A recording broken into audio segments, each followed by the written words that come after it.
The Lakota woman invited the ranch cook on Christmas Eve, and the night changed everything. The snow fell heavily, blanketing the ranch in a thick white layer. Jack Ryder, the cook, trudged through the cold, his boots crunching in the snow with each step. The ranch was quiet tonight, the usual hustle and bustle of the workers having slowed down for Christmas Eve. The barn was empty, the horses already fed and settled for the night. He had finished all his duties in the kitchen, but something about this night felt different. His life on the ranch was simple. He cooked, cleaned, and helped out wherever needed. But he wasn't a man of many words, nor did he look for company. That was the way he liked it, and it worked for him. His past was something he rarely spoke about, and most of the ranch hands knew not to ask. Tonight, however, was different. It was Christmas Eve, a time for togetherness and family. Yet Jack had no family here. He had no one to share the evening with, no one to invite to dinner. He had spent many Christmases alone, but this year, the loneliness seemed heavier. As he walked back to the small cabin where he lived on the ranch, Jack glanced at the windows of the main house. Inside, the warm glow of the fire lit up the dark night, casting shadows of the people gathered around the dinner table. He wondered if it would have been nice to join them, but he didn't belong there. Just as Jack was about to open the door to his cabin, a voice called out from behind him, "Jack, wait!" He turned to see Tala standing at the edge of the ranch road.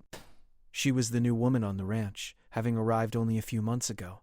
Tall, with long black hair braided down her back, she was from a Lakota family, though she rarely spoke about her past. Jack had spoken to her a few times, mostly in passing, but tonight she looked at him with a different kind of gaze, an invitation, something warm. "Are you coming to dinner?" Tala asked. Jack was caught off guard. He had never been one to mingle much with others, and he didn't expect her to offer him a seat at her table. "Dinner?" Jack replied, his voice low. "I've already eaten." "Thank you, but..."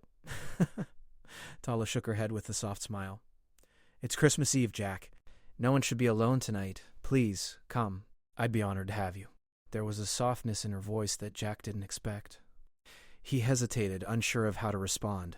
He had spent so many Christmases alone that it had become a habit, a way of life. But the warmth in her invitation tugged at something deep inside him, something he hadn't realized he missed. "I don't want to intrude," Jack muttered. Tala's smile didn't fade. "You won't be intruding. You're always welcome." For a moment, Jack stood there, unsure. He didn't know why, but he felt a strange pull toward her. There was something comforting about the way she spoke, as if she understood loneliness in a way that he could never explain. Finally, Jack nodded. "All right, I'll come." Tala's face lit up, her smile growing wider. "Good. I'll have the fire ready. I'll see you in a few minutes." As she turned to walk back toward her cabin, Jack stood there for a moment looking after her. There was something about her, something that made him want to know more. But he didn't dwell on it. He simply turned, walked into his cabin, and changed into something warmer for the evening. Tala's cabin was smaller than the ranch house, but it was cozy.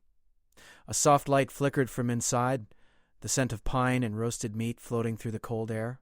Jack felt a strange sense of peace as he approached the door, his footsteps muffled in the snow. Tala was waiting for him inside, her dark eyes meeting his as he entered. She was arranging a small table near the fire, setting out plates and utensils.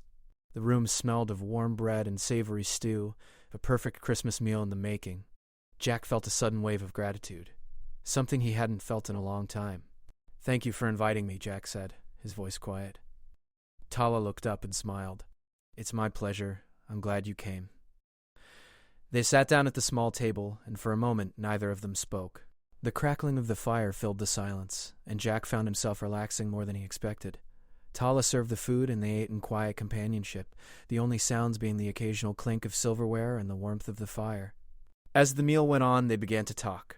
Tala shared stories of her childhood, of the Lakota traditions she had grown up with. Jack listened intently, intrigued by the way she described her people's deep connection to the land and the stars. She spoke of the spiritual beliefs her family held dear, and Jack couldn't help but feel a deep respect for her. "What about you, Jack?" Tala asked after a while. "Tell me something about your life." He didn't like talking about himself, didn't like sharing the things he'd done or the life he had left behind. But Tala's calm presence made him feel safe in a way that no one else had ever made him feel. He let out a quiet sigh and began. "I grew up on a ranch, much like this one. My father was a rancher, but he wasn't a good man. He spent most of his life running from the law. I left when I was old enough, got out on my own. I ended up here, doing the work I know best. Cooking, cleaning. It's simple, but it's honest. Tala listened without interruption, her eyes soft and understanding. There was no judgment in her gaze, only quiet acceptance. That sounds like a difficult life, she said softly, but it seems like you've found a place for yourself. Jack nodded, though a part of him still felt unsettled. I suppose I have, but there's a part of me that feels like I'm just passing through. The conversation turned to lighter topics after that, and the evening stretched on. They laughed, shared more stories, and enjoyed the warmth of the fire. By the time the meal was finished, the night had deepened, and the snow outside had turned to a gentle swirling drift. As Jack stood to leave, Tala stood with him. Thank you again for coming, she said, her voice quiet but sincere. I'm glad I did, Jack replied. I didn't expect this, but it was a good evening. Merry Christmas, Jack. I'm glad you're not alone tonight. Merry Christmas, Tala. With that, Jack turned and stepped out into the cold night. But as he walked back toward his cabin, something had changed inside him. The loneliness he had felt for so long seemed to ease, and he found himself looking up at the stars, wondering if there was more to this night than he had realized. The following evening, the snowstorm had calmed, leaving the ranch in a serene quiet. The moon hung high in the sky, casting a soft silver light across the land. Jack had spent most of the day cooking a simple meal in his cabin, but his thoughts often wandered back to Tala and the night before.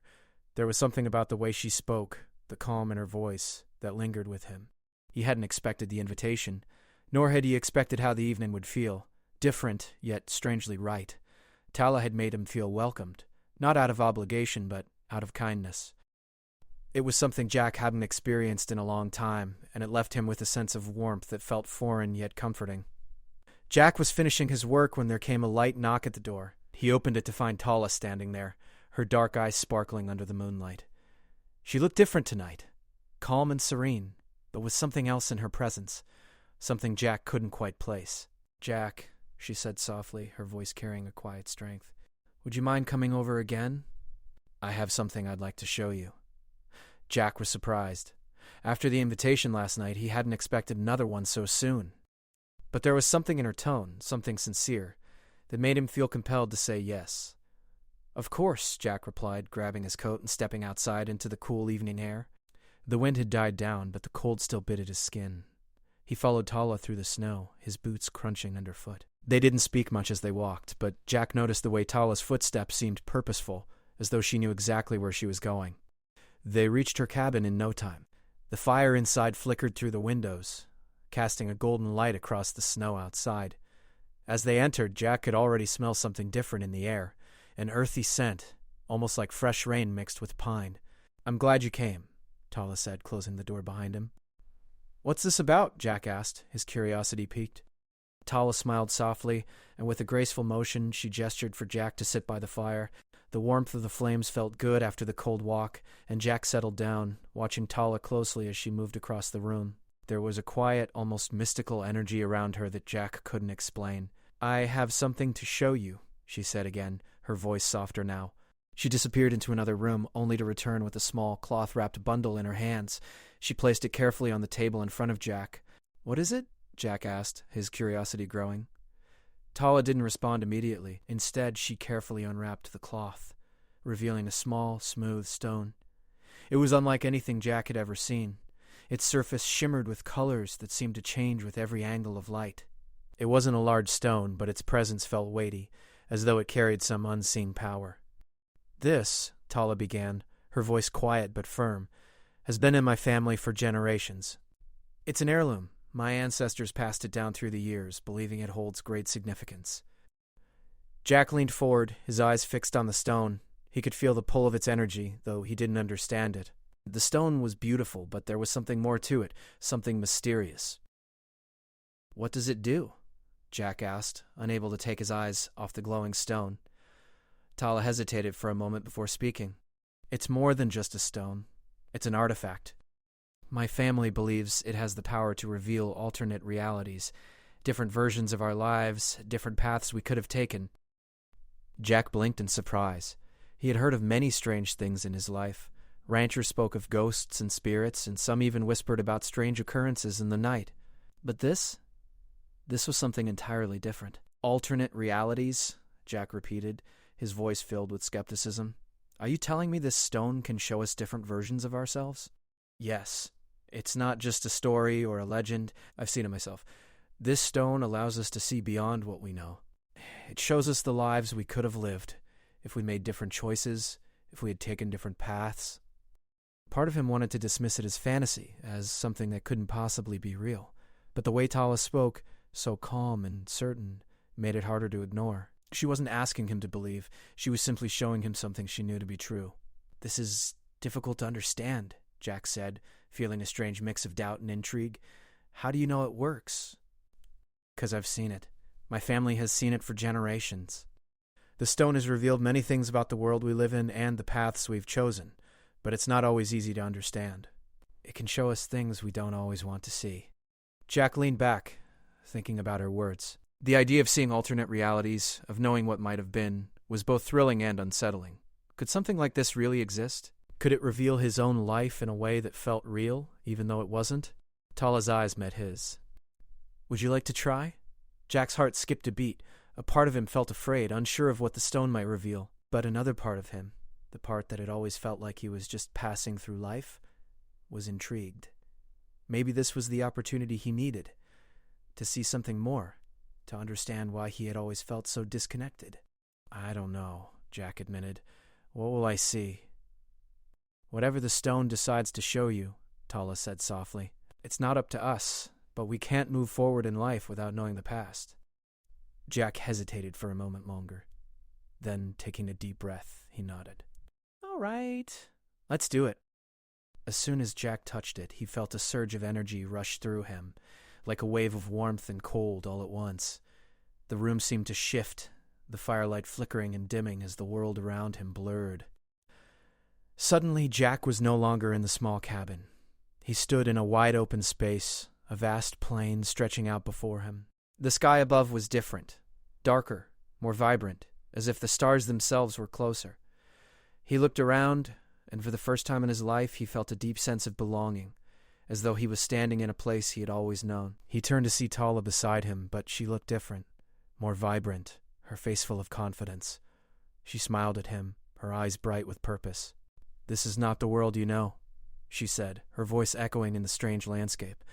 "This is one of the paths you could have taken. This is the man you could have become." Jack looked down at himself, his clothes different, his posture more confident. He could feel the change in his body. Stronger, more capable. But it didn't feel like a dream. It felt real. As he looked around, he saw more paths, more choices, more possibilities. Each one a different version of his life. And he knew, in that moment, that this was only the beginning. Jack blinked, and suddenly the vision began to fade. The wide-open plains, the stars above, and the confident, capable version of himself all disappeared in an instant. He was back in the warm glow of Tala's cabin, the small stone still resting in his hands. The fire crackled softly, its flames licking the air, as if nothing had changed. But Jack could feel it. Something deep inside him had shifted. The feeling of belonging, the sense of purpose, the man he had seen himself become in the vision, it all lingered within him. It wasn't just a dream. It was as though he had caught a glimpse of a life that was within his reach, one he could never have imagined before. Tala's voice broke the silence. "How do you feel?" Jack stared at the stone in his hands, still warm from the energy that had passed through it. "I feel different, like I've seen something that could be real. But how? How is this possible?" Tala watched him with steady eyes. "The stone shows us what we could become if we make different choices. The life you saw. It's one of many. And you can choose to follow that path or continue on the one you're already on." The thought of his life changing, of becoming someone stronger, more confident, was both thrilling and terrifying. He had spent so long running from his past, trying to forget the things that weighed on him. But now, in the quiet of Tala's cabin, he realized that maybe it wasn't about running anymore. Maybe it was about choosing where he went from here. "What happens next?" Jack asked, looking up at Tala. "What do we do now?" "Now we take the next step. The stone has shown you something, but there's still more to discover. The path you choose, Jack, is not something to take lightly, but it's yours to choose." Jack stood up, walking to the window. The snow outside had stopped, and the stars above twinkled brightly, as if they were watching him. He thought about the man he had seen in the vision, the man who was confident, strong, and full of purpose. Was that man really him? Or was he just a dream, He wasn't sure what to say, what to think. The life he had now, the life of a ranch cook, was simple. It was a safe life, one where he didn't have to face the things he had left behind.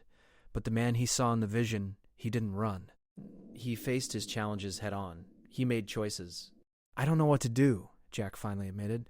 "I've lived my whole life trying to avoid things. Avoid facing what I really want." Tala joined him by the window, her presence calm and steady beside him. "It's okay not to know, Jack. The journey ahead isn't about having all the answers. It's about taking the first step." Jack turned to her, meeting her gaze. There was something in her eyes, something he hadn't seen before. It was understanding, and maybe a little bit of hope. He wasn't alone in this. "I can't promise it'll be easy," Tala said, her voice soft but firm. "But I believe you're ready for the next part of this journey? The stone has shown us a glimpse, but now it's time to follow the path it's revealed, together." Jack nodded slowly. He didn't fully understand everything about the stone or the vision it had shown him, but he understood one thing. It was time to face what had always been just beyond his reach. His past had been a shadow, but it was time to step out of it and into the future. The two of them left the cabin, the cold air sharp against their skin. Jack pulled his coat tighter around him, and Tala led the way, her steps sure and steady in the snow. They didn't speak much as they walked, but Jack felt a connection to her, something unspoken but strong. She was guiding him, but not in a way that told him exactly where to go. Instead, she was showing him that it was okay to walk his own path. They made their way to the edge of the ranch, where the land seemed to stretch on forever. The snow-covered fields were quiet, peaceful. Jack had always thought of this land as just a place he worked, a place he had settled into because it was easy. But now, standing at the edge of it, he saw it differently. The land wasn't just a place. It was full of possibilities, full of choices. "We're heading to a place I think will help you understand," Tala said, glancing back at Jack. "There's a sacred site deep within the land. It's where my people have always gone for guidance. It's a place where we make decisions and we find clarity." Jack raised an eyebrow. "A sacred site?" "Yes. It's a place where the past and future meet. It's where I've found answers, and I believe it will help you too." Jack was silent for a moment, considering her words. He had always been someone who relied on logic, who preferred the simple and the straightforward. But there was something about Tala's belief, her certainty, that made him want to trust her. The walk was long, but Jack didn't mind. The cold air filled his lungs, and the quiet of the land seemed to bring a sense of peace. For the first time in a long time, he wasn't thinking about the past. He wasn't thinking about the mistakes he had made. He was just focused on the moment, on the journey ahead. They finally reached the site as the sun began to dip below the horizon, casting a soft orange glow over the land. The place was peaceful, surrounded by towering trees and rocks that seemed to hum with energy. Tala led Jack to the center of the site, where a large stone stood, weathered by time but still standing strong. "This is where my ancestors came for guidance," Tala said, her voice soft as she stood beside the stone. "It's where we connect with the land and the spirits of our people." Jack stepped forward, his heart beating faster. There was something about this place that felt different. He couldn't explain it, but it felt like a place where decisions were made, where clarity could be found. Tala turned to him, her expression calm but full of purpose. "This is where you can begin your journey, Jack. The stone may have shown you a glimpse, but here you'll find your path. The next step is up to you." Jack stood still for a moment, feeling the weight of the decision in his chest. He had always run from choices, from challenges, but now he felt ready. He wasn't sure where this path would lead, but he knew he couldn't go back. Not anymore. Taking a deep breath, Jack stepped forward, his feet crunching on the snow beneath him. He felt the weight of the past lifting from his shoulders, and for the first time he felt ready to face whatever came next. The morning light crept slowly over the horizon, casting soft golden rays across the snowy land. Jack stood at the edge of the sacred site, his eyes fixed on the stone in front of him. Tala had stepped away for a moment, giving him space to think. The quiet of the land wrapped around him, and for the first time in a long while, Jack felt at peace. The journey to this moment had been long. He had spent years running from his past, hiding in the simplicity of his life as a ranch cook, avoiding the hard truths that followed him. But now, standing at the edge of this sacred site, Jack knew he couldn't run anymore. The choices that had brought him here, the vision of the man he could become, all of it had led him to this point. Jack took a deep breath, the cold air filling his lungs. He looked around, seeing the land in a way he never had before. The vast snow-covered fields, the trees lining the horizon, the distant mountains rising against the sky. It all felt different now. The world felt full of possibility, and Jack knew that it was time for him to choose. He had seen what his life could be if he followed a different path. The vision of the confident, strong man he had become had stayed with him, lingering in his mind. But what was the point of seeing that future if he wasn't willing to reach for it? What good was a glimpse of a life that could be his if he wasn't willing to take the first step toward it? Jack's gaze shifted to the stone at the center of the site. It was worn by time, but it had stood there for generations, a symbol of guidance and strength. He had no idea what the stone really was or how it worked, but it didn't matter. He didn't need to understand everything. What mattered now was what he chose to do next. The past few days had been a whirlwind of emotions, but through it all, Jack had felt something deep inside him awakening, a desire to move forward, to face the future head-on. He couldn't stay in the past any longer, caught between the man he had been and the man he could be. He needed to make a choice, and he needed to do it now. Jack turned toward Tala, who was standing a little ways off watching him. Her calm presence was a reminder that he wasn't alone in this. She had been there for him from the very beginning, guiding him when he wasn't sure of the path. She had shown him that it was okay to face the unknown, that it was okay to take the first step toward a life he had never imagined. Tala stepped toward him, her footsteps quiet in the snow. "Are you ready?" she asked, her voice soft but filled with meaning. "I think I am." Tala smiled, and there was a warmth in her expression that made Jack feel even more certain about his choice. "It's not always easy, Jack. The path ahead won't be without challenges, but you've already taken the hardest step." Jack's heart beat faster as he stood there, feeling the weight of her words. The hardest step. For so long he had avoided taking any step at all, trapped in his own doubts and fears. But now he knew that the only way to move forward was to face those fears head on. "I'm ready," Jack repeated, his voice stronger now. "I don't know what lies ahead, but I'm not running from it anymore." "Good, because the future is waiting for you, and it's time to claim it." With those words, Tala turned and gestured toward the horizon. "Let's walk." The two of them began to walk side by side across the snow-covered land. The world around them was quiet, peaceful, but Jack felt the energy of the moment building within him. This was the beginning of something new. The future was wide open, and it was his to shape. As they walked, Jack thought about the man he had seen in the vision, the man who was confident, who faced challenges without hesitation. He didn't know if he would ever become that man, but he knew one thing. He couldn't stay the way he had been. He couldn't hide anymore. It was time to step into the world with purpose, to take control of his own fate. They walked for hours, the snow beneath their feet soft and crunching with each step. The sun climbed higher in the sky, casting a warm glow over the land. Jack felt the weight of his old life slipping away with each step he took. The past no longer defined him. He was moving forward, not just physically, but mentally, emotionally, and spiritually. As they reached the edge of the ranch, Jack paused and looked back at the site they had left behind. It seemed so distant now, almost like a dream. But it was a dream that had led him to this moment, and that was enough. He didn't need to understand everything. He didn't need to know exactly what the future held. He just needed to take the next step to keep moving forward. Jack turned to Tala, who was watching him with a quiet smile. "What now?" he asked. Tala's smile deepened, and she looked out at the horizon. "Now we begin the work. The future isn't something that happens on its own. It's something we build, one choice at a time." Jack nodded. He understood now. The future was not something that came to him. It was something he had to create, and with each choice, each step, he would shape the life he wanted. The two of them walked back toward the ranch, the land stretching out before them. Jack felt a sense of peace settle within him, and though he didn't know exactly what would come next, he knew that he was ready for whatever the future held. The man he had been no longer controlled him. He was the one in charge now. When they reached the ranch, the first light of the day had fully broken through the horizon, and the world around them was alive with possibility. The quiet, simple life Jack had known was still there, but it felt different now. He wasn't just passing through anymore. He was living, fully and completely, in the present, ready to embrace the future. Tala stood beside him, her presence strong and unwavering. She had shown him the way, but now it was up to him to take the reins. And with that thought, Jack knew that no matter what came next, he was no longer afraid. He was ready for this new journey, this new life. The future was waiting, and it was his to claim.